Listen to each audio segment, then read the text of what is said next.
And with that,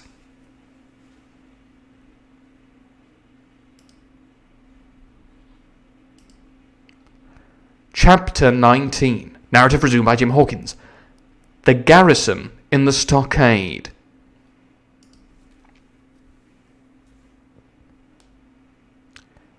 As soon as Ben Gunn saw the colours, he came to a halt, stopped me by the arm and sat down. So we're back now. We're back with Jim and Ben Gunn.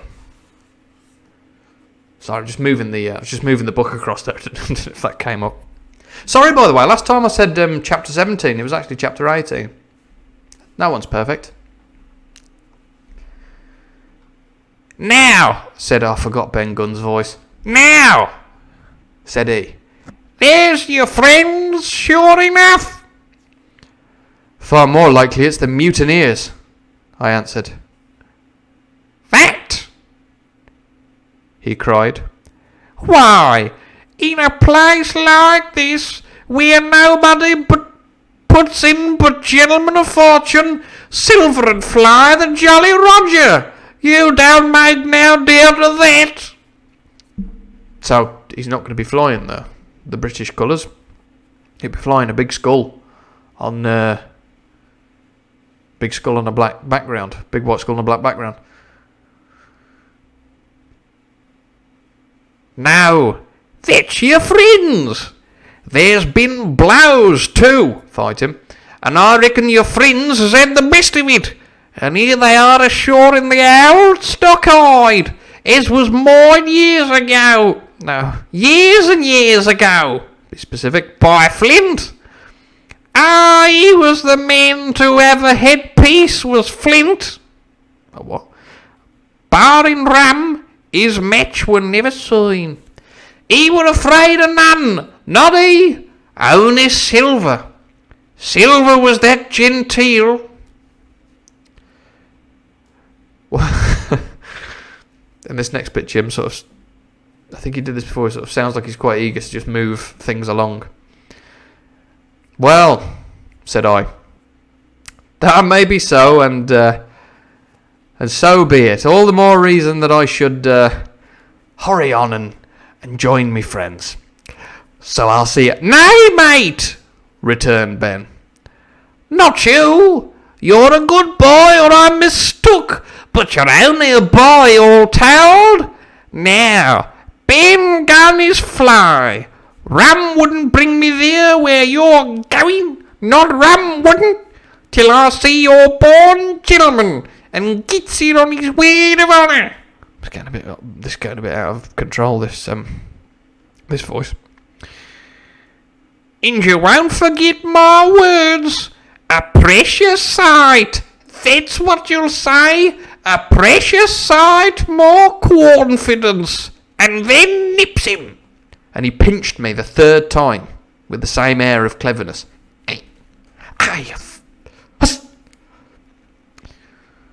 And when Ben Gunn is wanted, you knows where to find him, Jim. Just where you found him to die. And him that comes is to have a white thing in his hand, and he's to come alone. Oh, and you'll say this. Ben Gunn, says you, has reasons of his own. Well, said I believe I understand. You have something to propose, and you wish to see the squire or the doctor, and you're to be found where I found you. Is that all? And when? Says you? He added. Why, from about noon observation to about 6 bells. So anywhere between 12 and 6. Good, said I. And now may I go? He's really keen to get away, Jim. You would be. You won't forget. Let him go. He inquired anxiously. Precious sight, and reasons of his own, says you. Reasons of his own. That's the mind styles between men and men. Well then, still holding me, I reckon you can go, Jim. And Jim? Oh, let him go. If you was to see Sylvie, you wouldn't go for to sell Ben Gunn. Wild horses wouldn't draw it from you. No, says you. So don't tell Long John Silver he's seen him. And if them pirates came ashore, Jim, what would you say but there'd be winners in the morning? So be careful, he's saying. To summarise. Here, he was interrupted by a loud report. So a noise, not just someone being like, and the news today. Here he was interrupted by a loud report. And a cannonball came tearing through the trees and pitched in the sand. Not 100 yards from where we two were talking. The next moment, each of us had taken to his heels in a different direction.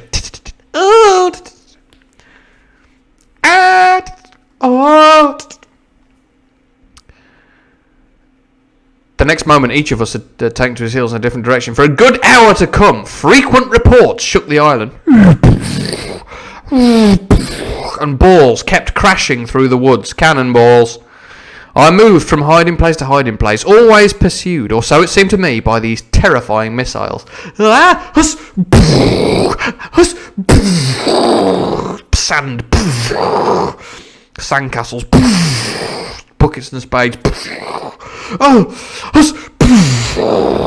But towards the end of the bombardment, though still I durst not venture in the direction of the stockade, where the balls fell oftenest, great word, I had begun in a manner to pluck up my heart again, and after a long detour to the east, crept down among the shoreside trees. The sun had just set. The sea breeze was rustling and tumbling in the woods, and ruffling the grey surface of the anchorage. The tide, too, was far out, and great tracts of sand lay uncovered. The air, after the heat of the day, chilled me through to me jacket. The Hispaniola still lay where she had anchored, but sure enough, there was the Jolly Roger, the black flag of piracy, flying from her peak. Even as I looked, there came another red flash, and another report that sent the echoes clattering, and one more round shot whistled through the air. It was the last of the cannonade. Again, the cannon balls that were fired, not a lovely drink. Oh, that was the last of me cannonade. Leaden. I lay for some time watching the bustle which succeeded the attack. Men were demolishing something with axes on the beach near the stockade. The poor jolly boat. That jolly boat. Hello, fellas! What's doing? It's just me, the jolly boat. I'll take you wherever you need. No, what are you doing? Ah! Kill it! I'm just the jolly boat. Matchsticks. No, please. It's still alive. No, let me live. Jolly boat. Dead boat.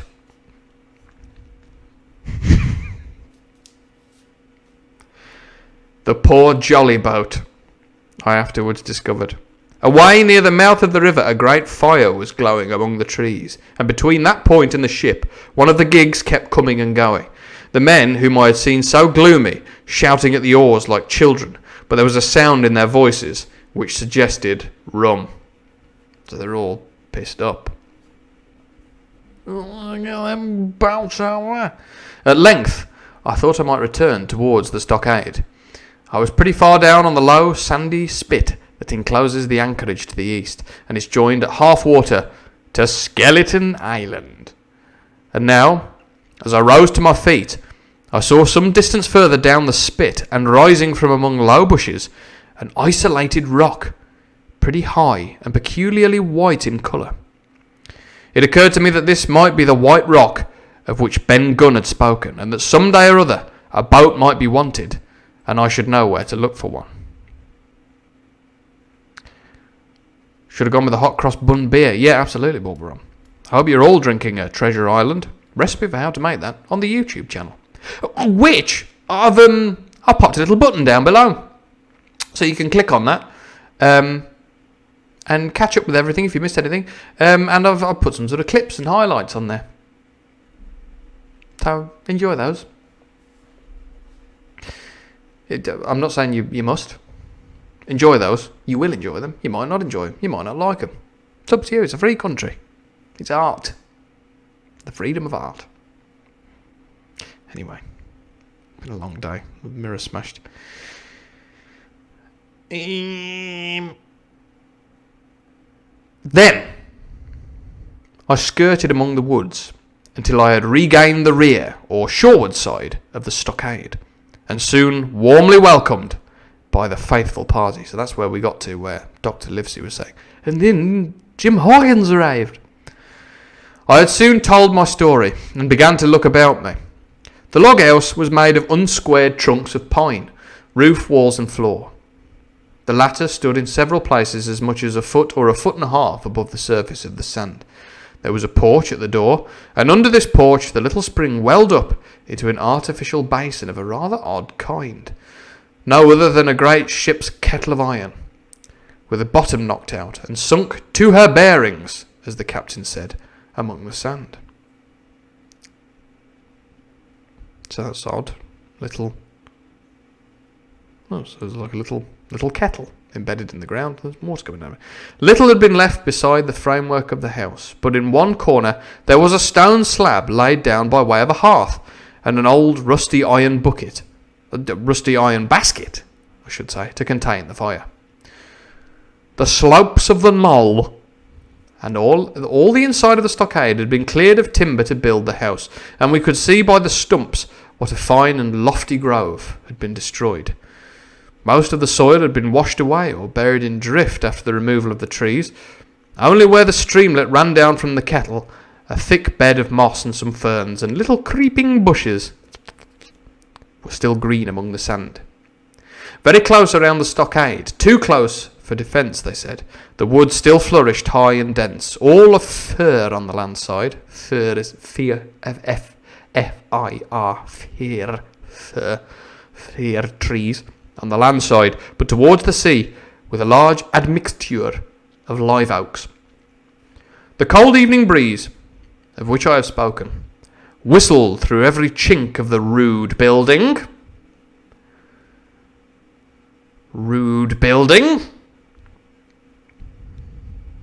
Jim just walking through the kitchen. You look shit. Yep. Rude building. I hope that cold evening breeze doesn't whistle so much that it blows a mirror off the mantelpiece. Because that's no joke. The wind whistled through every chink of the rude building and sprinkled the floor with a continual rain of fine sand. There was sand in our eyes, sand in our teeth, sand in our suppers, sand dancing in the spring at the bottom of the kettle, for all the world like porridge beginning to boil. Oh, that's a lot of sand. You made your point, Jim. Our chimney was a square hole in the roof. It was but a little part of the smoke that found its way out, and the rest eddied about the house and kept us coughing and piping the eye. I was going to say some interesting facts about chimneys then, but I feel like would that be too on brand for this stream? Some chimney facts. Hands up who wants to hear a chimney fact. No, I'm not even going to do that. I'm not going to do that. I was just going to say that at this point, 1769, chimneys and hearths and fireplaces actually pretty. Mr. Dibner. Anything about remember chimneys? 1769, the hearth and the chimney, only about 150 year old commonplace thing. Before that, in England in particular, people had just sort of holes in the roof, and the fire would be in the centre of the room, and the smoke would go up and everywhere. It must have been really awful, just smoke everywhere. And I'm a man who likes a good smoke-filled room. I'm from the Black Country, but really, it must have just filled the room, and very, very bad for you. Very, very bad for you, obviously. Very, very carcinogenic, as we now know. But that was a done thing. And then hearths and fireplaces became invented. Like, oh good, a place where we can keep the fire and it can go up the chimney and out into the air, and it won't just fill the room. It'll still heat the room up, but it's not going to just fill the room with smoke. But when the fireplace and the hearth first sort of showed up and became architecturally the done thing, people hated it. Loads of people, they were like, oh, well, I can breathe now. People thought it was bad for their health. They were like, oh, well, where am I meant to get my smoke inhalation from now? I'll be a right state. It was a quote. This was in a really interesting book I read during lockdown. And it was like, we never had a headache when we were well kippered with smoke. So people were essentially smoking themselves, as in like you would smoke salmon or bacon. They thought it was good for them. They took it away. They didn't like it. They had the same system of removing smoke. Didn't even have any carbon monoxide detectors. Didn't have anything in place. They just sat round the fire in the middle of the room, letting all the smoke go up through the ceiling, in the same way that the ancient Celts had done. Just a hole in the ceiling, which actually would have been better, because the Celts lived in wattle and daub huts with wattle and daub and straw roofs in a big cone with a hole at the top. So the naturally occurring, whatever that scientifically is called, big old cone thing, just sucked. That's where the smoke went. Not in your Tudor household, not in your medieval households, just leaking up into the rafters. But beneficial in your medieval or your Tudor home. Why, class? Because the roof, the beams in the ceiling are made of wood. You smoke the wood darkens and hardens and becomes more structurally sound. So there's a benefit to having your room absolutely full of smoke, your ceiling absolutely full of smoke.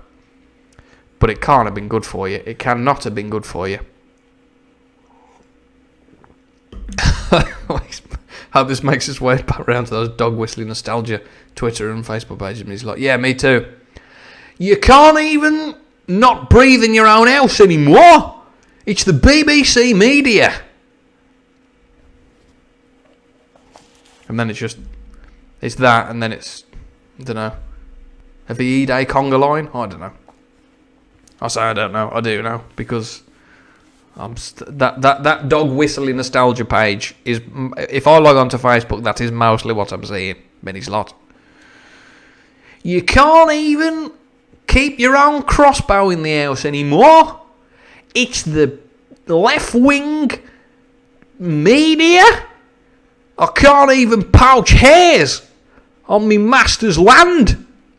It's the left wing. Remember when your kids could play outside and carry knives to cut people's purses from their belts?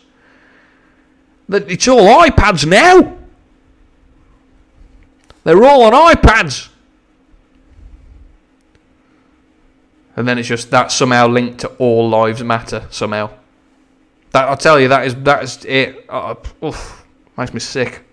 Makes me physically sick.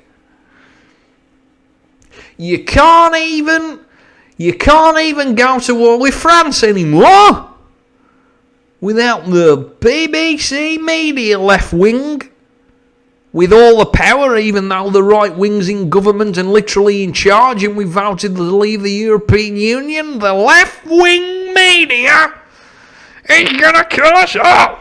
They're so angry, man. So angry. But they just sat on an iPad like that. Meme, post, repost, meme. And it's all linked to troops. What have they got to do with troops? I don't know any troops. Half these people have never met a troop. I'm from a family of troops. They don't know any troops. Some of them know troops. Plenty of them know troops, but not the ones I'm talking about. And it's got nothing to do. It's the left-wing BBC media. Anyway. Moral of the story, have a fireplace in your house, because you'll be able to breathe better. And even though your crusty old granddad, who was alive during the Battle of Agincourt, and as well as believing smoke in your front room seeping into your skin and hair is in some way good for you, also believes probably that carrying around a lock of hair of Saint Wolfad of Stone Abbey is going to prevent him from getting gout, even though he's got gout. So, don't listen to him when he's on Facebook, particularly because he probably died in about 1513. I don't even know where this has gone anymore. I don't even know where this has gone. Basically, I'm glad for Jim. He's got a hearth, but it's obviously not working. That's where we got to. There was so much smoke, we kept coughing and piping the eye. Add to this that Gray, the new man, had his face tied up in a bandage for a cut he had got in breaking away from the mutineers, and that poor old Tom Redruth, Buonanima, Mr. Carson, still unburied, lay along the wall, stiff and stark, under the Union Jack. So poor old Tom Redruth is still... they've not buried him, yeah, he's just still in the room. It's a bit grim, isn't it? It's like some sort of weird, prolonged, open casket. Well, it's not really open casket because he's got a flag on him. But he's not been embalmed. Get him buried, quick as you can. If we had been allowed to sit idle, we should have all fallen in the blues. It's quite a modern phrase. I've got the blues. That's Bing Crosby as Jim. I got the blues, son. But Captain Smollett was never the man for that. No, I can't imagine Captain Smollett having the blues. All hands were called up before him, and he divided us into watches. The Doctor and Gray and I, for one. The Squire, Hunter and Joyce upon the other. Tired though we all were, 2 were sent out for firewood. 2 more were set to dig a grave for Redruth. Yeah. The Doctor was named Cook. Oh, I wonder what the Doctor's logs of Cook. I was put sentry at the door, and the Captain himself went from one to another, keeping up our spirits and lending a hand wherever it was wanted. He's solid as flip, is Captain Smollett. Solid as flip. From time to time, the Doctor came to the door for a little air and to rest his eyes, which were almost smoked out of his head. See? Doctor, go and shuck us them potato smileys on, Doctor. Very well, I shall go and do them on the one griddle I have nearest to the fire. 5 minutes later. How's them potato smileys coming along, Doctor? Well, they're not yet defrosted, but it's certainly plenty smoky in there. It require quite a unique piquancy. Tears. From time to time, the Doctor came to the door for a little air and to rest his eyes, which were almost smoked out of his head. And whenever he did so, he had a word for me. "That man Smollett," he said once, "is a better man than I am. And when I say that, it means a deal, Jim." Arrogant? Really arrogant? "He's a better man than me, and that's saying a lot. I'm wonderful." Another time he came in and was silent for a while. Then he put his head on one side and looked at me. "Is this Ben Gunn a man?" he asked. "I do not know, sir," said I. "I'm not very sure whether he's sane." So I assume when he says, "Is this Ben Gunn a man?" I think he means like, "Is he a good chap?" rather than, "Is he human?" If there is I'm not very sure whether he's sane. If there's any doubt about the matter, he is, returned the doctor. A man who has been 3 years biting his nails on a desert island, Jim, can't expect to appear as sane as you or me. It doesn't lie in human nature. Was it cheese you said he had a fancy for? Yes, sir, cheese, I answered. Well, Jim, says he, just see the good that comes of being dainty in your food. You've seen my snuff box, haven't you? And you never saw me take snuff. Snuff box, in case anyone's not aware. Snuff, obviously, sort of powdered tobacco-y thing that you snort up your nose. And you never saw me take snuff from my snuff box. Where are you going with this? Where are you going with it? The reason being... the reason being that in my snuff box... I carry a piece of Parmesan cheese. A cheese made in Italy. Very nutritious. Well, that's for Ben Gunn. This is not where I saw this going. This is not where I saw this going. The doctor is carrying around a piece of Parmigiano to... What? He's just eating bits of it. I mean, Parmesan would have been very valuable back then. It's, I mean, in England, good lord. How's he managed to get a piece of formaggio artigianale? It's made in the 18th century. It's being made by shepherds. It requires the stomach lining of a sheep. Does keep better than other cheeses, Rhiannon. Yes. Cheeky secret cheese, Hagen Ivan. Yeah, he's keeping a lump of Parmo in his snuff box, which must be, I mean, that's got to be coated with bits of fluff, hair, bits of snuff, little like flakes of tobacco. A wonderful piece of Parmesan cheese. He'll enjoy that. I mean, you're right. I'm sure he will. So he just keeps that round with him to just grate on his pasta. Peeps had a whole wheel of it in his garden, according to Paul Rob. I can well believe it. But it must have cost a pretty penny. Must have cost a pretty penny back in them days. It would have to be exported from Genoa. Interesting fact about England and Genovese exports. The flag of St. George, the white and red flag. Flag of England, says you. Wrong. Flag of the Duchy of Genova, says I. We adopted that flag so we could sail our ships untroubled into Mediterranean waters to trade with the Mediterranean nations.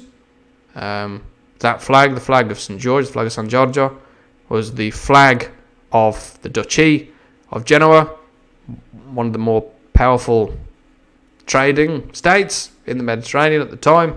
This is the sort of 13th, 14th century, I think. We adopted that red cross on the white background so that we could knock about the Genovese trading routes. So there you are. Even cheese can tell us so much about the early modern world. I have got Parmesan cheese in my snuff box. Well, that's for Ben Gunn. If he wants to make carbonara, if he wants to make chicken parmo, it's for him to enjoy. Should put pecorino in carbonara, not parmigiano. Before supper was eaten, we buried old Tom in the sand and stood around him for a while, bareheaded in the breeze. That's to say they've taken their hats off as a sign of respect. They haven't shaved their heads on a whim, like lockdown. A good deal of firewood had been got in, but not enough for the captain's fancy, and he shook his head over it and told us we must get back to this tomorrow rather livelier. He's still on track, keeping him on track, keeping him working, is Smolly. Then, when we'd eaten our pork, and each had a good stiff glass of brandy grog, the three chiefs got together in a corner to discuss our prospects. It appears they were at their wits' end what to do, the stores being so low that we must have been starved into surrender long before help came. But our best hope, it was decided, was to kill off the buccaneers until they either hauled down their flag or ran away with the Hispaniola. From 19 they were already reduced to 15. 2 others were wounded, and one at least, the man shot beside the gun, severely wounded, if he were not dead. Every time we had a crack at them, we were to take it, saving our own lives with the extremest care. And besides that, we had 2 able allies, rum and the climate. Yep, very hot, and the pirates are constantly getting pissed up. As for the first, though we were about half a mile away, we could hear them roaring and singing late into the night. And as for the second, the doctor staked his wig, which, as we know, means a lot to the doc. The doctor staked his wig that, camped where they were in the marsh, and unprovided with remedies, the half of them would be on their backs before a week. Malaria, Tanzania, mosquitoes. So, he added, if we are not all shut down first, they'll be glad to be pecking in the schooner. It's always a ship, and they can get to buccaneering again, I suppose. First ship that I ever lost, said Captain Smollett. I was dead tired, as you may fancy, and when I got to sleep, which was not till after a great deal of tossing,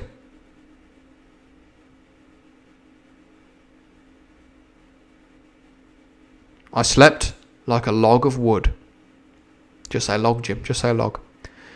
The rest had long been up, and had already breakfasted, and increased the pile of firewood by about half as much again, when I was wakened by a bustle and the sound of voices.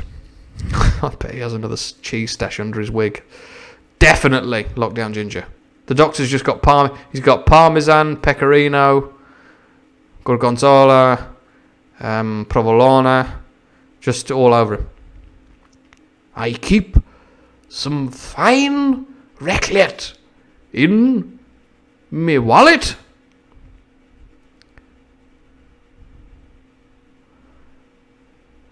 Flag a truce, I heard someone say, and then immediately after, with a cry of surprise, Silver himself. And at that, up I jumped, and rubbing my eyes, ran to a loophole in the wall. End of chapter.